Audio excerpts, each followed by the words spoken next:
Well, surely after last week's epic release of titles, there's nothing left. But we're about to find out. You would assume so, gentlemen.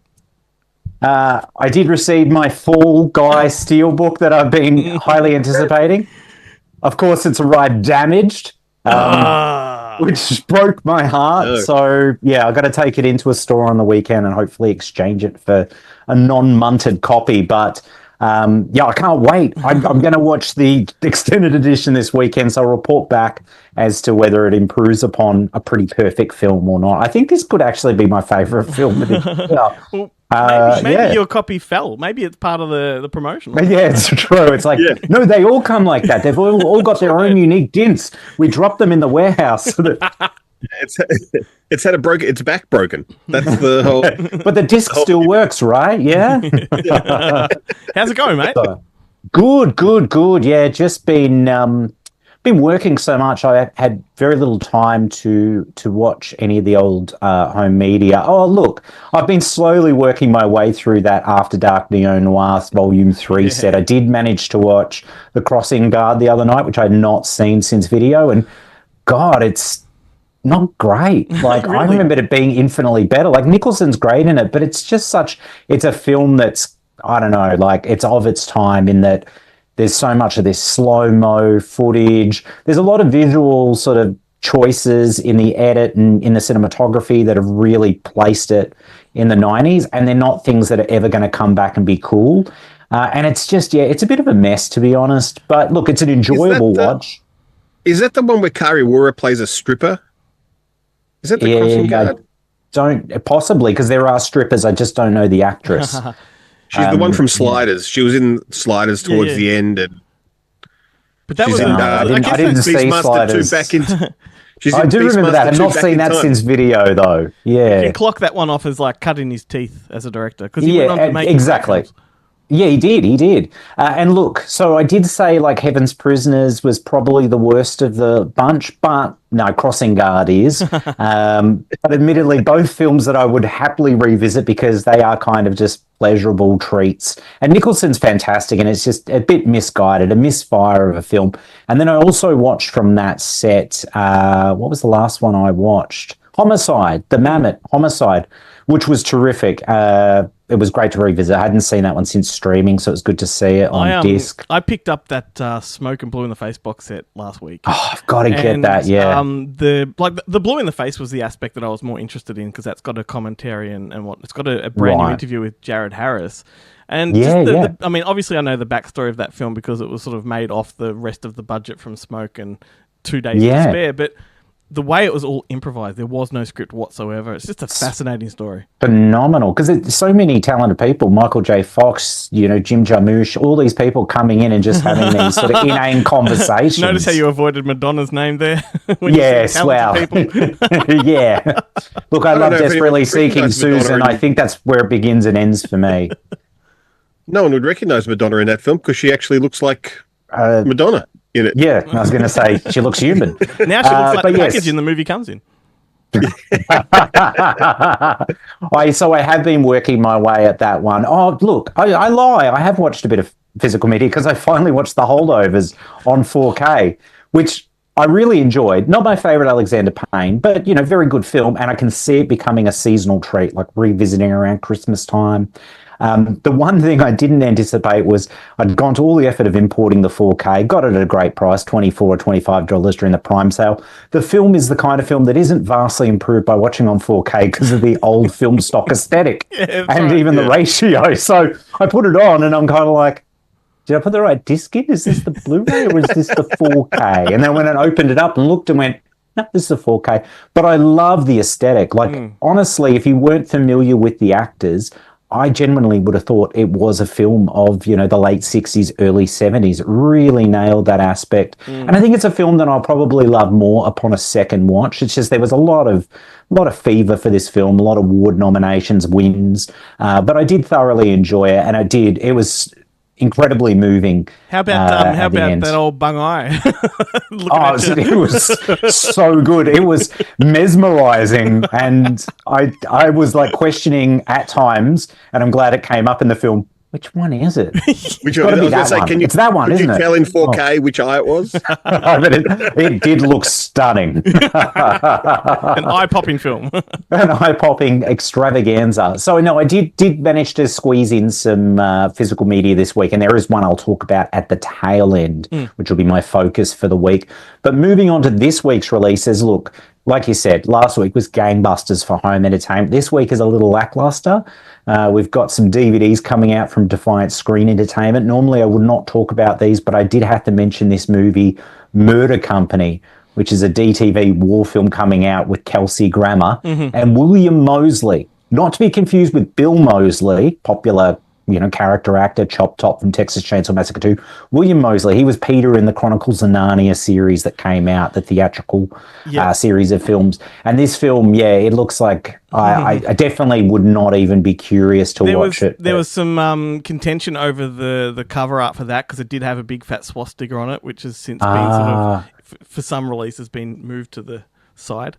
It's pretty much a no-go now because didn't they bring in the legislation here in Australia where you can't actually sell anything? Yeah. Even if it's a historical book or whatnot, it cannot feature the swastika or Nazi sort of stuff. Yeah, I know, because there's a release that's coming out next year from Umbrella that I won't say too much about, but the previous video version had a swastika on it, and of course they've got to look for an alternate for this. Admittedly, the video artwork wasn't that fantastic, so whatever they do with the Blu-rays, no doubt going to be better. That William Moseley, he's in another Defiant film coming up, The Legend of Davy Crockett, which is I saw that coming in September. It's like a prequel to Davy Crockett. It's all about his childhood and then young adulthood. I am going to try and get him on the show. So. Oh, well, there you go. Yeah. So maybe check out Murder Company and see how he is as an adult actor, how he's made the transition.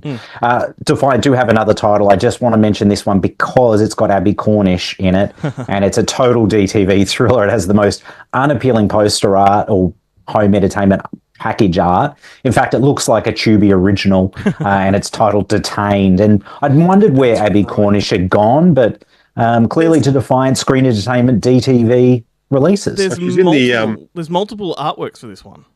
Right. Well, the one they've gone for locally looks like a Tubi original, and not a good Tubi original, not one of the ones they pick up from one of the international film festivals, but only acquire North American rights for, and everyone gets excited, and then it doesn't drop on Tubi the day it should because they've only acquired the North American rights. So, yes, anyway, I only mentioned those ones because I found the artwork and the cast interesting. But Via Vision, releasing a couple titles from Imprint. These are titles that have been out before, but now they're getting standalone individual releases, which will no doubt excite Ben, because if you didn't already buy the box set, the Walter Hill box set, the titles will now be available individually, which means Hard Times will be available individually, Ben. Admittedly, because it's a Sony title, they're licensed, there's no special feature content on it, but it is Charles Bronson, it is Walter Hill, and it is in HD and on disc, and it has that fantastic original theatrical key art on it as well. So, but all the others are coming out as well. Extreme Prejudice, The Long Riders, Johnny Handsome, Broken Trail. And the last one, The Driver, is coming out, which has already been out through Studio Canal before, and it is the same master. And it's still on the shelves. Yeah. It's still on the shelves. There you go. It does have additional special features that the Studio Canal release didn't have, but it may be worth holding out because in September, Via Vision's actually going to release The Driver on 4K locally.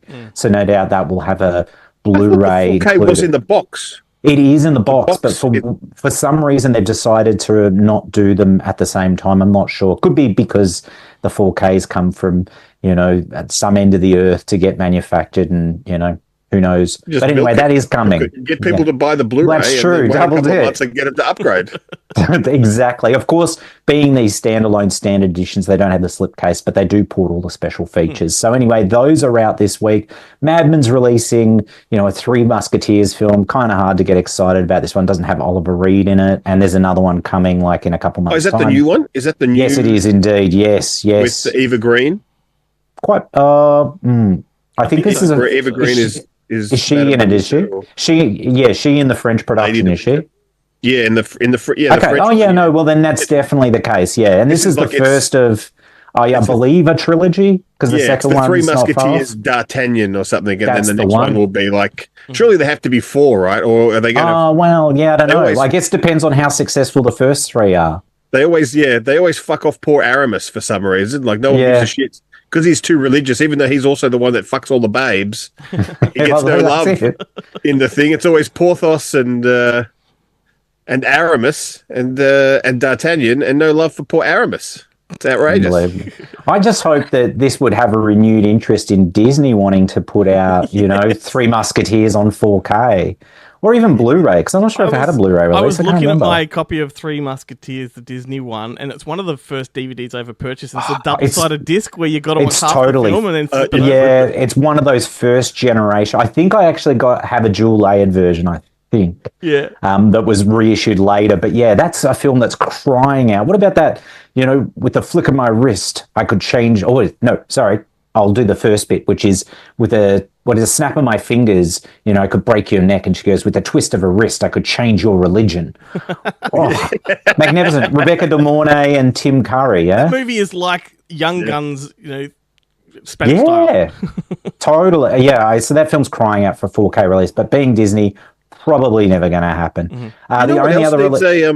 What else needs a... Operation Dumbo drop? No, it doesn't, sir. Second time this week I've mentioned it on a podcast. Are you kidding? Crazy. Yeah. Well, there we go. Remember there's that other Three Musketeers movie? The one with Oliver Reed? No, I mean, there's those ones. I just bought with those, the guy from, with Justin... Oh, yes, the one with Mila Jovovich. Is it called The Musketeer? I think it's just The Musketeer or something like that. It's not like a Luc Besson. I think a name where he's... But they do all the... Paul W. Anderson. Wire work and stuff in it, where he's like... It's really good. Like, I really rate that film, but I don't think I've ever seen it on anything other than DVD. I'm not sure. Yeah, look, it was one of those Magna Pacific releases too. So there was so many of those DVDs out there that, if they did do a Blu-ray, I guess people were like, do I upgrade my $3 DVD? It was one of those DVDs that was at JB for super cheap, and I think all the mass merchants. Glenn's confirming whether this one has had a release. If anyone's done it, you would have thought like Viavision or something might have licensed it and done it. Has he got it? Oh, no, that's not the one I'm talking about. I know that one, though. Yeah. I know that one. No, that's the new one. Yeah, that was the big budget one that came out, That's not the one you're talking about. 2015 or 2016 or something like that. Yeah, no, I'm talking about... I know which one you're... The early sort of 2004 or, somewhere between 2000 and 2004. The Musketeer. He was in... The lead guy was in, like, Grey's Anatomy, or he was, like, one of the interns with them in Grey's Anatomy or something. He wasn't a McSteamy or a McDreamy, but he was just one of the... I remember this one. One of the guys. Peter Hyams directed it. Oh, wow. Had Tim Roth, Stephen Ray, Justin Chambers, Mina Suvari. Mina Suvari, gosh. Yeah. So that's right. She was the queen, wasn't she? She's the... That's the one. That's the one. But we didn't have that great art on our version. The stunts and stuff were really good. Like at the start, he takes on the three kind of... What are the Cardinals' men or whatever in the thing, and he does all the bouncing off the walls and flying around. Yeah, a lot of wire work, like actual practical stunts and that, not CGI, because it was just sort of probably on that cusp. And I would love to revisit that film in high definition. Actually, you know what? I got a feeling it might have got a Blu-ray in the US because I think it was handled by Universal over there, whereas we got it through like Magna Pacific or Becker Entertainment, something like that. One of those, I reckon I've got the DVD too because that's what it looks like. Yeah, that's totally it. Yeah, that's it. And apologies to the people listening to this because there's been a lot of visual cues in this particular segment. It's just amazing when you think about how much they've mined the Three Musketeers. Constantly. Surely it must be public domain because that has to be. Yeah, that guy would have been dead for a couple of 100 years. Like the Count of Monte Cristo, which is another great movie that deserves a 4K. And again, that's another one that's Disney as well. It's trapped in the whole Disney, spectrum. Yeah, which is disappointing. But one last release from Mad Men, and that's Radical, which is like a Spanish film that was really popular on the film festival circuit last year. So that one's coming out. That's all for the releases, but I do have some news, which one I'm particularly excited about. Doppelganger is coming out on Blu-ray. It's a global Blu-ray first. This is the, made-for-TV movie that came out through CBS Fox back in the day on video with Drew Barrymore. A bit of a horror thriller. And I'm excited as hell because Viavision are releasing it locally, worldwide debut on Blu-ray, but also they're doing a special edition. So I don't know what the special features are yet. They haven't been finalised, but I'm pretty excited about the fact it's even just getting a HD release. Yeah, 100%. I remember this. This and Far Away from Home were like the kind, and Poison Ivy were like the big. If you were into seeing Drew Barrymore without her clothes on, these were like, ooh, these I've got to watch all of these. Even though I don't think she actually does in Far From Home or maybe Doppelganger. No, not in those, but yes, in obviously Poison Ivy, but then also not in the other films you kind of expect, like Gun Crazy and that other one. I can't remember what that other one was. Bad Girls. I don't think she takes her clothes off in. What's that? Yeah, well, Letterman she did, God bless. So the Focus film, gentlemen. Now, this is a movie that I had pretty much stubbornly refused to pick up on Blu-ray. Came out on Blu-ray like in 2014. And I think I read mixed sort of reviews about the Blu-ray and then it's sort of held off. It's been reissued 3 times, only in the States. And I knew that if I bought this Blu-ray that I would bless the world with a 4K getting released. And next year is the 45th anniversary. So it may happen. And this was Ben who indicated that this had gone on sale and it's somewhere in time. Oh, wow. Don't think much of that artwork. The artwork, this is, I know. The first 2 iterations that came out on Blu-ray, the first 2 that came out had the original sort of home video art, not theatrical key art, because theatrical key art is amazing. So this is a film that should definitely get a release through like an imprint or someone like that. Anyway, I don't know. Obviously, I imagine most people have seen this. If they haven't, you need to see it. It's one of the most beautiful love stories committed to film. And I don't want to spoil the story too much because if you watch the trailer, it's pretty much going to spoil it all. It's got Christopher Reeve and Jane Seymour, so Superman, and Dr. Quinn, Medicine Woman together. It takes place. There's 2 timelines. And the thing I really enjoyed about watching this on Blu-ray was being able to appreciate how different the 2 periods looked in terms of the technical aesthetic because they used different film stocks to shoot it in. Had never noticed that on DVD, particularly not on my non-anamorphic DVD. Had not noticed that at all. And prior to that, I'd only watched on VHS. So it was a revelation to see that. Admittedly, it's a bit of a dated master being like 2014. So it is probably overdue for an overhaul. But Universal ported all the special features on this. It's got like an hour-long documentary. It's got a commentary. I think it's even got a featurette with like an Uber van. But after watching it and just falling in love with it all over again, I really want to actually go and visit the hotel itself. It's Jeannot Schwartz, yeah? It is indeed. Who would go on to direct one of your favourite films, a seasonal favourite? Hang on, which one are we talking? Are we talking Santa Claus the movie? Are we talking Jaws 2? Are we talking Supergirl? We're talking Santa Claus. I got it here. I got it recently and finally got it cheap. Mate, I watched Don't look that at this 4K. pile of shame. I watched that 4K last year. It is so glorious. Oh, fantastic. I am saving that one for Christmas. I almost didn't, but I figured, God, I'm that close that, maybe I should just watch another film from the neo-noir box set. Actually, I think I've watched everything but White Sands, and I just watched that on DVD. The Hollows. You could have waited till Christmas for that. I couldn't wait any longer. I couldn't. I'd waited too long. I think it was all right because, the distributor released it in January in Australia, so I didn't feel so bad about watching it. Though, admittedly, I could have watched it in July and at least done the Christmas in July, but I didn't. I did like Christmas on August 2nd or something. You still watched it among the probably the coldest Melbourne has been in a while, so kind exactly the cold snap. It did. Exactly. I felt it. It's like watching, Do the Right Thing in summer or something of that nature. Yeah. Oh, did you guys see this though? This is exciting. David Fincher's Zodiac has been announced for 4K in the US and it's getting released, I think, in October. And Paramount doing what they do have decided to brand it as one of the Paramount Scares collection, which is kind of tacky. They're doing the same with Addams Family Values. It's a prestigious title. I know. And then I think what a great double they make. I know. Absolutely. Absolutely. And then the bizarre thing is, of course, it's such a fantastic film, and I still think it's, underrated. It's built in cult popularity, over time, but comparatively with Seven, I think it's the superior film. Me too. But they're only doing, they haven't put out an official press release, so it is speculative. But it looks like they're only doing the theatrical cut. So they're not doing the director's cut. And it's got, 4K and 2 Blu-ray, but then the 2 Blu-ray probably might be the director's cut on Blu-ray. Big deal. I'd rather have the director's cut on 4K and then, all the special features and that. So it seems like a bit of a missed opportunity. And it seems odd too, because Fincher, the reason these things don't get released on home entertainment when they should, like when Panic Room was announced, then pulled, and then recently Seven, and then Seven's been pushed back to next year sometime, is because Fincher is directly involved with every release. So it's got to pass everything down to packaging with him. So I'm really surprised Paramount's been able to do this. Maybe he's too busy working on Chinatown prequels and some other shit for Netflix. Shits me at the moment. Like the way he just didn't bring Mindhunter back just because he felt he was done with it, and yet the audience was not done with it. It wasn't finished. Yeah. Like we needed more. Lazy devil. Yeah. Lazy devil. But yeah, anyway, and I don't know if you saw this as well. Again, Paramount Scares Collection Volume 2 in the US. It is the most mismatched collection of films you could possibly imagine.